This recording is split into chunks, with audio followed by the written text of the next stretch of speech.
حضور نے فرمایا بدبخت جڑا نا ماں دے پیٹ وچ بھی بدبخت ہی ہوندا.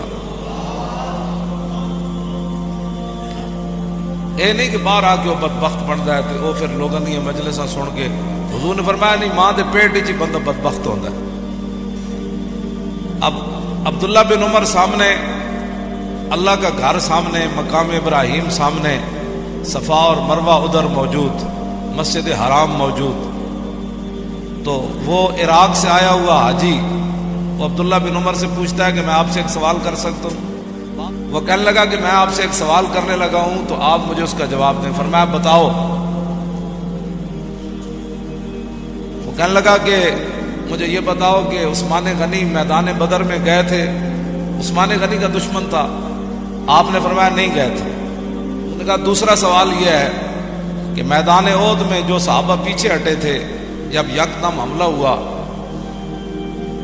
وہ ٹیلا حضرت سعید بن جبیر کی قیادت میں جو حضور نے 50 صحابہ مقرر کیے تھے، جب انہوں نے وہ ٹیلا چھوڑ دیا تو پھر ٹیلے کے پیچھے کی طرف سے آ کر 3000 مشرکین نے دوبارہ حملہ کر دیا. تو کہا اس جو اچانک حملہ ہوا تھا میدان احد میں، پیچھے جو صحابہ ہٹے تھے ان میں عثمان غنی تھے؟ آپ نے فرمایا ہاں تھے. پھر اس نے پوچھا کہ حدیبیہ کے مقام پر عثمان غنی نے حضور کے ہاتھ پر بیعت کی؟ آپ نے فرمایا انہوں نے حضور کے ہاتھ پر بیعت نہیں کی. تو کہنے لگا اللہ اکبر، بس میرا جو عقیدہ تھا اس کا جواب عبداللہ بن عمر سے مل گیا. نعرے لگاتا ہوا جانے لگا تو عبداللہ بن عمر نے فرمایا اس کو پکڑ کر میرے پاس لاؤ. آپ نے فرمایا جو تو نے پوچھا ہے نا کہ عثمان غنی میدان بدر میں گئے تھے کہ نہیں، آپ نے فرمایا آج تجھے پتہ نہیں ہے کہ حضور کی صاحبزادی ان کے نکاح میں تھی، حضرت رقیہ بیوار تھی.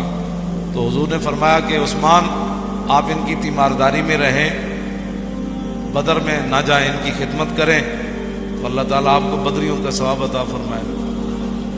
فرمایا باقی تو نے پوچھا کہ میدان احد میں عثمان غنی پیچھے ہٹے تھے کہ نہیں، تو میں نے تجھے کہا ہٹے تھے تو نے کہا بڑا خوش ہوا. تو فرمایا وَلَقَدْ عَفَا عَنْكُمْ وَلَا، تو نے قرآن نہیں پڑھا کہ اللہ نے فرمایا میرے حبیب جو صحابہ پیچھے ہٹے تھے رب نے ان کو معاف کر دیا. تیسری بات جو تو نے پوچھی ہے کہ عثمان غنی حدیبیہ کے مقام پر تھے کہ نہیں، فرمایا 1400 صحابہ میں سے سب سے زیادہ حضور کو محبوب ہی وہی تھے، اور سب سے زیادہ ان کی پاور کی وجہ سے حضور نے ان کو سفیر بنا کر بھیجا تھا کہ پورے مکے میں ان کے رشتہ دار موجود تھے، کسی کی جرت نہیں تھی ان کی طرف کوئی ہاتھ بڑھاتا.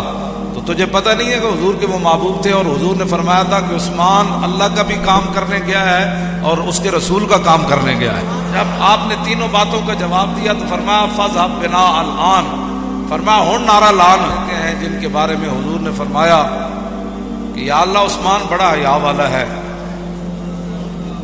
قیامت کے دن ہر بندے کو رب کے سامنے ایک بار پیش ہونا پڑے گا. وَمِنْكُمْ إِلَّا وَارِدُهَا، یہ قرآن کی نص ہے.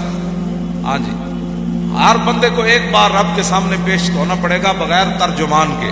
درمیان میں ترجمان نہیں ہوگا، اپنے کرتوتوں کا جواب دینا ہوگا